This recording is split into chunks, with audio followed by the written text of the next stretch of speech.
I didn't expect my quiet weekend to be turned upside down by a visit from my father-in-law. Or, technically, my ex-father-in-law, I guess. But labels have always felt too neat for something like this. I was halfway through reorganizing the spice rack when the knock came. Not a text, not a call. A solid, confident knock on my apartment door like the past didn't sit between us. Like he belonged here. And maybe in some ways, he still did. It had been 8 months since my divorce from Lucas.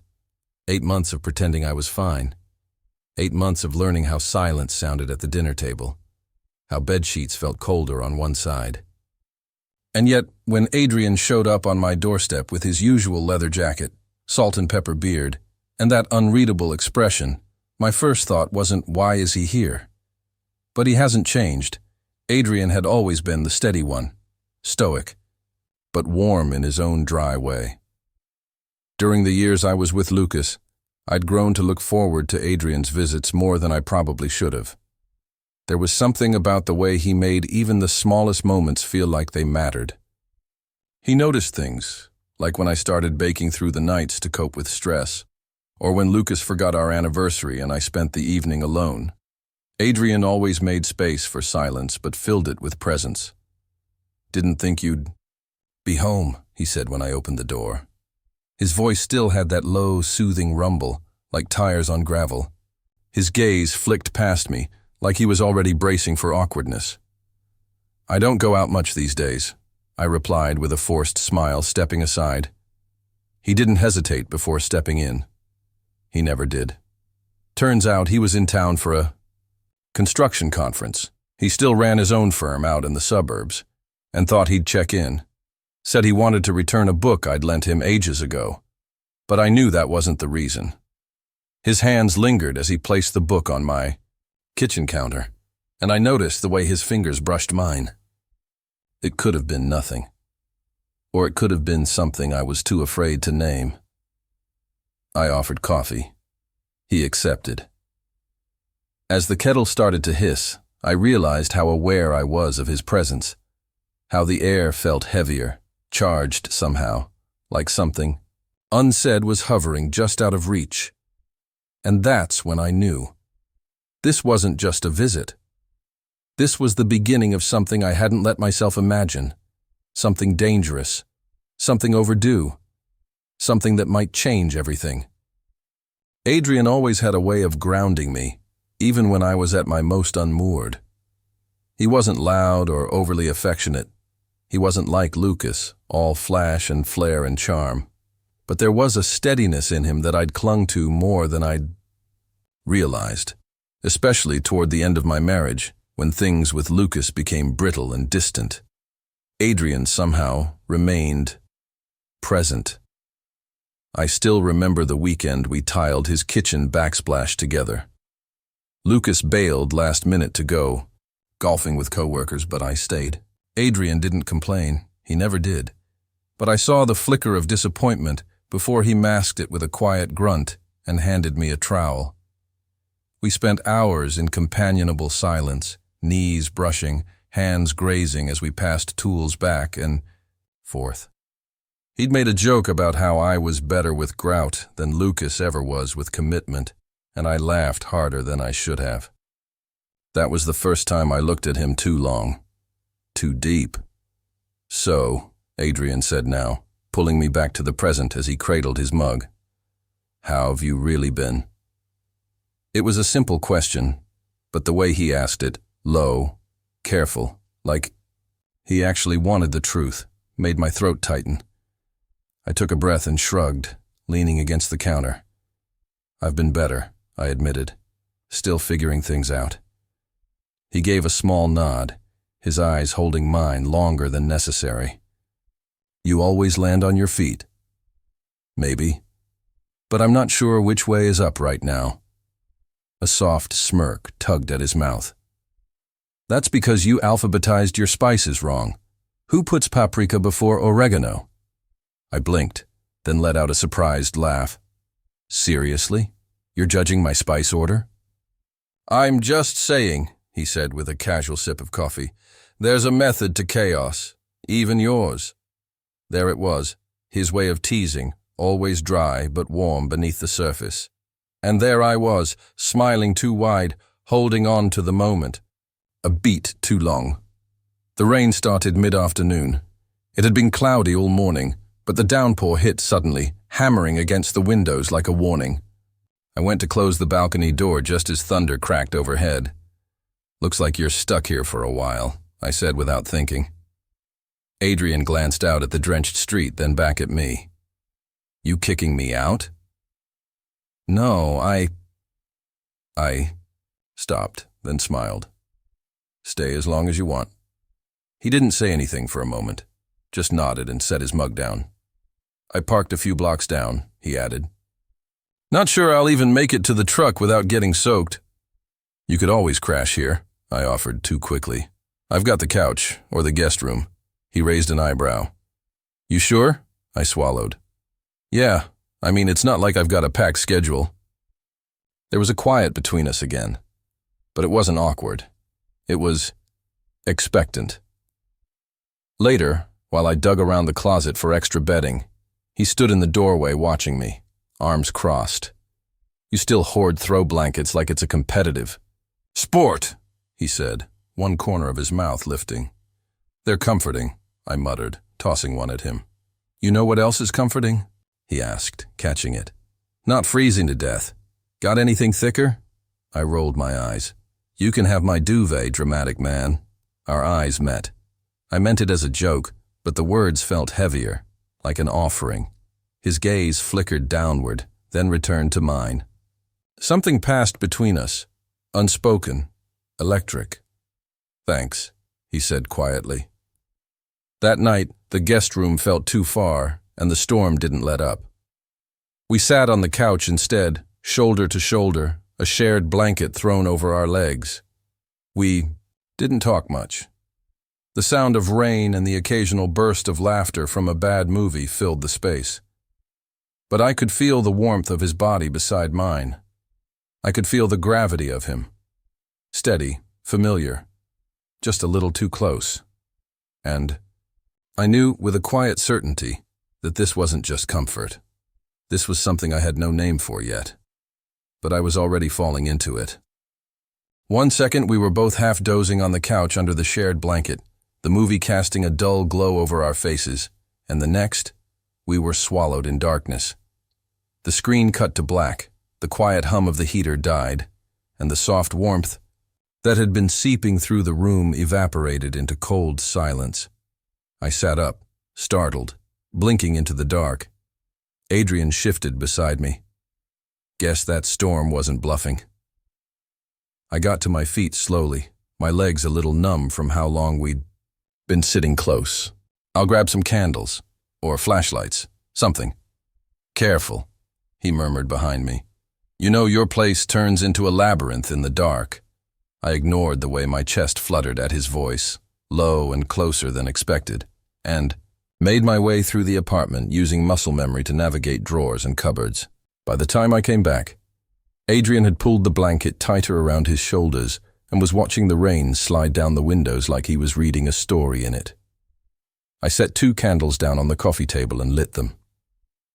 The warm flicker cast, golden shadows across his face, softening his features, drawing out the lines of his jaw, the faint curve of a smile that wasn't fully there. "Think it's citywide?" I asked. "Probably just this block." He shrugged. "But with the way that wind sounds, I'm not betting on anything getting fixed soon." I nodded and sat down again, leaving a little space between us this time. He didn't fill it right. Away. Just stared into the candlelight. Quiet. We were still for a while. Then he turned to me. "You okay?" The question hung heavier in the silence. It wasn't about the power, or the storm. I looked down at my hands, flexing them once. "I don't know. Everything's been off lately. Ever since the divorce, I feel like I'm floating. Like I walked out of a life and I don't know where I'm supposed to land." Adrian didn't say anything right away. When he did, his voice was soft. "I'd catch you, you know." My heart thudded, sharp and disoriented. I looked up. He met my gaze, steady, unreadable. But something flickered there. Something too close. To tenderness. I didn't know what to do with that. So I laughed, nervous and thin. That's a lot of responsibility for someone who alphabetizes spices. He rolled his eyes and nudged my knee with his. I meant it. I couldn't answer. My throat felt tight. Outside, thunder rolled again. The wind moaned against the glass. I reached for the blanket and pulled it around myself. The air was getting colder fast, the heating unit useless without power. Adrian shifted, watching me for a moment, then stood. I'll get the other blanket from the guest room. He returned a minute later, holding it in his arms, already unfolding it as he sat beside me again.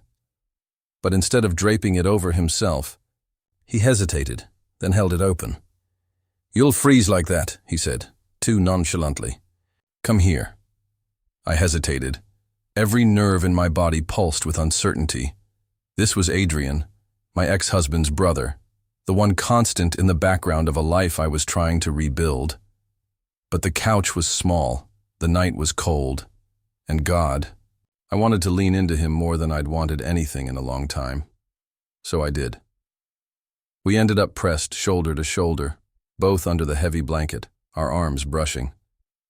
Every movement sent a jolt through me. Every breath suddenly felt loud. He didn't say anything, just let out a small sigh and leaned back against the cushions, relaxing like this wasn't strange at all, like it didn't mean anything. But it did. My heart thumped like a warning. I stared at the candlelight, at the way it danced on his knuckles, on the line of his forearm where our skin touched. His thigh was warm against mine. His scent, clean, woodsy, familiar, wrapped around me. Like another blanket I didn't dare move. I didn't dare want. He shifted, adjusting the blanket, and his hand brushed over my stomach lightly in the process, just a fraction of contact, but I froze. He paused, too. His hand hovered, then pulled back slowly. "Sorry," he murmured. "It's okay," I whispered, too quickly. He didn't move away. Instead, after a long pause, he said quietly, "You used to laugh more." I blinked. "What? When we were younger? When you first started dating Lucas? You'd come over and tell these stupid jokes and just fill the room. You were always so alive." I swallowed. "Yeah. I guess that version of me got lost. Somewhere." He turned slightly, and though I couldn't see his eyes fully in the dim light, I could feel them on me. "I don't think he's gone," he said softly. "I think you just needed someone to remind you he's still there." I didn't know what to say to that, so I just sat there, let the weight of his words settle.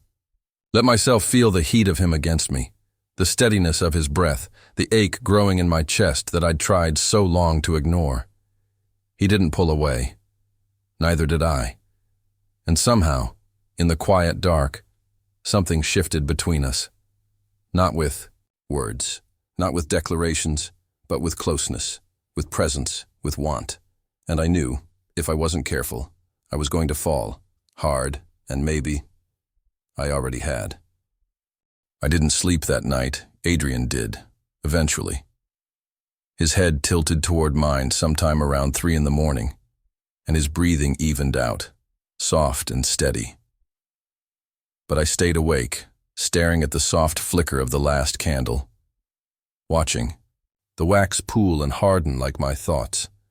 Every time he shifted in his sleep and his leg brushed mine, my skin buzzed like he was made of static and I was just waiting to catch fire. I wasn't supposed to feel this way. Not about him. Not now. And yet, here I was, wrapped in a blanket beside my ex-brother-in-law, memorizing the rhythm of his breath like it meant something. Because it did mean something. When morning finally came, the power was still out, but the rain had softened into a steady drizzle. A faint blue light filtered through the curtains. I sat there, exhausted, still and heavy with unsaid words. Adrian stirred beside me, rubbing at his eyes like a cat. He looked over, squinting at the window. "Well," he mumbled, "guess we're still off the grid." I let out a tired hum. My voice felt distant. He stretched, the blanket slipping off his shoulder. "You didn't sleep?" "Not really." He turned to face me fully. "Was it the storm?" I hesitated, then shook my head. "It was everything." That made him pause. His expression shifted, his usual teasing glint giving way to concern. "You want to talk about it?" I looked down at my hands. "I don't know if I should." "Why not?" "Because if I say something wrong, I don't know if I can take it back." He was quiet. So quiet. I didn't dare look up. Then I felt it, his fingers brushing mine. Just lightly, like a question without a voice. "You can say anything," he said gently. I swallowed, my throat dry. "Do you remember the day Lucas told me he was leaving?" I asked. Adrian's brow furrowed, but he nodded. "You showed up an hour later," I continued, voice low, "with 2 pizzas and a bottle of whiskey and that stupid movie you knew I secretly loved." He smiled faintly. "Practical magic. Don't pretend like you weren't quoting along with the whole thing." A huff of air escaped me, part laugh, part ache. "I never told you," I said, "but that night, I didn't cry because of Lucas. I cried because for the first time in months, I felt like someone saw me, like someone wanted to stay." Adrian blinked, his features tightening just slightly. "I tried so hard to ignore it," I said, forcing the words past the lump in my throat. "The way you looked at me when you thought I wasn't watching. The way I felt safe around you in a way I never did with him. I didn't want it to mean anything, but it did." Still, he didn't speak. I looked at him then. Really looked. His eyes searched mine, storm gray and full of something I couldn't quite name. "I'm scared, Adrian," I said finally. "Not just because of what it would mean for us, but because you're the only thing in my life that's ever felt right, and I don't know how to live with that." He stared at me for a long time. I could hear the rain tapping at the window, the hum of silence stretching too thin. Then, slowly, he reached up, his fingers hesitating just a breath from my cheek. "Can I?" he asked, barely audible. I nodded. His touch was tentative, warm, like he was memorizing the curve of my jaw with his palm. "You think I haven't been just as scared?" he whispered. "Watching you rebuild yourself. Trying not to cross a line I didn't know if I was allowed to approach." I leaned into his hand, my eyes fluttering closed. "I've been falling for you," he said, voice trembling now, "since before I was allowed to."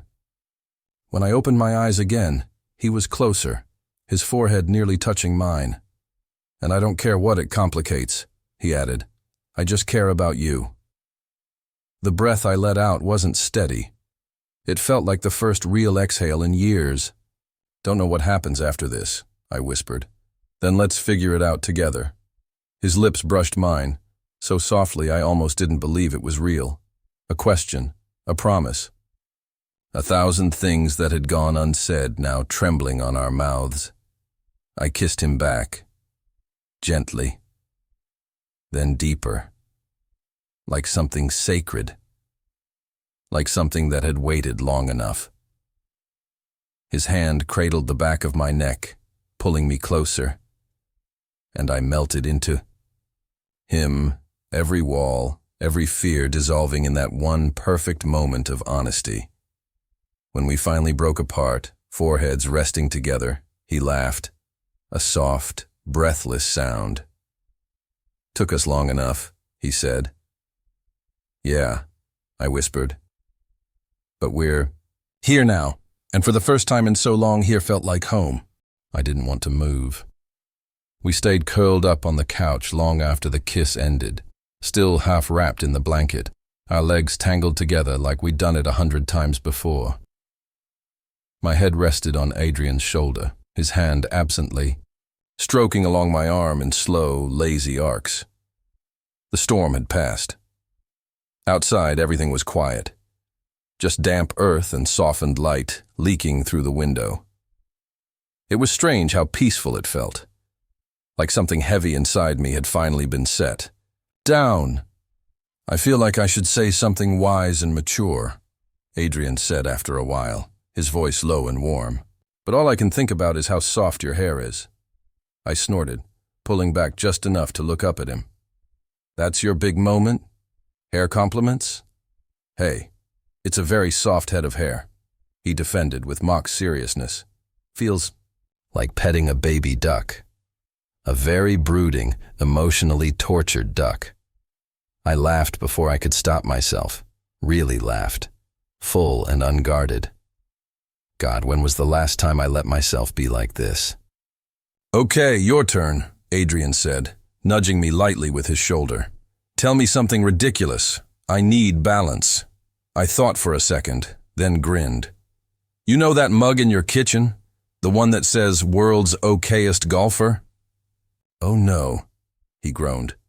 I may have accidentally broken it once, glued it back together and put it back in the cupboard like nothing happened. You what? He said, mock betrayed. That was a gift from my college roommate. Well, I shrugged. It's holding up great with the right amount of emotional damage, much like me. He laughed so hard he nearly knocked the blanket off the couch. I watched him, all easy joy and crinkled eyes, and my heart thudded in this slow, awed rhythm. We were different now. Still us, but more. When his hand found mine again, there was no hesitation, just fingers interlaced like they belonged there. What do we do now? I asked quietly. Adrian sobered a little, rubbing his thumb over the back of my hand. We talk. We figure it out. Slowly. I nodded. It's complicated, isn't it? Yeah, but complicated doesn't mean bad. I bit my lip. My parents will freak out. And Lucas, I know, he said softly. I've thought about that too. And yet here you are. He smiled at me. Yeah, here I am. There was something unshakable in the way he said it.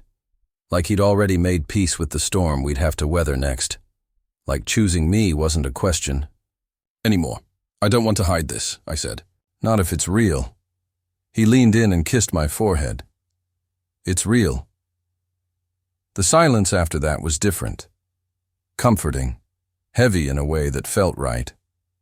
You know, he added after a pause, my dad's going to be very confused when he shows up and finds us playing house like this. Oh God, I groaned. Do not call it that. But we are, he teased. Blankets, candlelight, emotionally fraught conversations. It's textbook domestic romance. You're insufferable. You like me this way. I looked at him, my heart doing that inconvenient swoop again. Yeah, I said, voice soft. I really do. His smile gentled. Good. He tugged me closer, and I let him, resting against him like the day was ours to waste. For the first time in a long time, I wasn't waiting for something to fall apart. Whatever came next. Judgment. Awkward conversations, fears I hadn't even named yet. I could face it, because Adrian was here, and he wasn't going anywhere. The knock came earlier than expected. Adrian and I exchanged a look, half amusement, half quiet dread, before he slowly pushed off the couch. I followed, our hands brushing once, lightly, as we stood. His dad was here. The storm had passed, the scent of fresh rain still clinging to the air, and sunlight was beginning to pour across the hardwood floors like honey. The house looked lived in. 2 mugs by the sink, the blanket still tossed on the couch, my hoodie draped over the back of a chair. It all felt different now, like our shared breath had somehow changed the DNA of this place. Adrian opened the door. Dad, he said, smiling in that easy, practiced way of his. You're early. His father stepped inside, suitcase in hand. Weather cleared up faster than I thought. Roads were fine. he turned toward me. I tried not to stiffen. "You're still here," he said with a curious look. "Figured you'd have gone back into town by now." I smiled, polite. "Storm sort of forced me to hang around." Adrian gave me a subtle glance, just the flick, of his eyes, the smallest lift at the corner of his mouth. Our shared secret hung between us, invisible but loud. We helped his dad settle in, made coffee, exchanged small talk. And somehow, through it all, we never drifted too far apart. We didn't touch. Not obviously, but I always knew where he was. Felt his presence like a quiet hum in my chest. When his dad went to take a nap before dinner, we finally found space again. Alone in the back porch where the storm had left beads of rain glittering on the railing. We leaned side by side, gazing at the woods behind the house. The trees shimmered in the afternoon sun, their trunks dark with rain, their leaves glossy and alive. "I kept thinking," I said after a long silence, "that this would feel heavier. Like some big messy thing we'd have to carry around. Now, and?" I turned to him. "It doesn't. It just feels like something that was always supposed to be." Adrian's hand found mine, gently, deliberately this time. Fingers slid between fingers, warm and sure. "We'll have to be careful for a while," he said. "But I'm not scared of that." "Me neither." He squeezed my hand. "You're worth it." Something about the way he said that, quietly, without performance, hit deeper than anything else. "Hey," I murmured, "you still have that awful mug I broke?" He laughed, shaking his head. "Are you really bringing up the mug now?" "I was thinking we could find a matching one," I said. "One for each of us.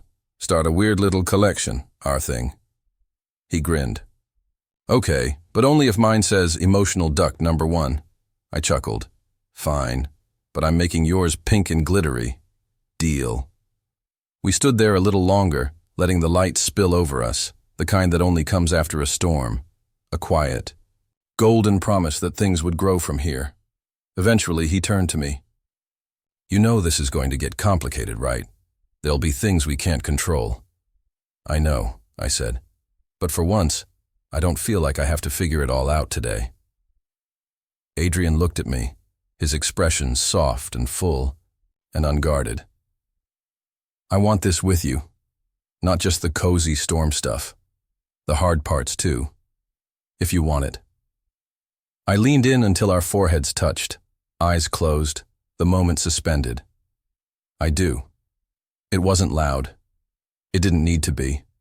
It was the beginning of something real, and for the first time in my life, that felt enough.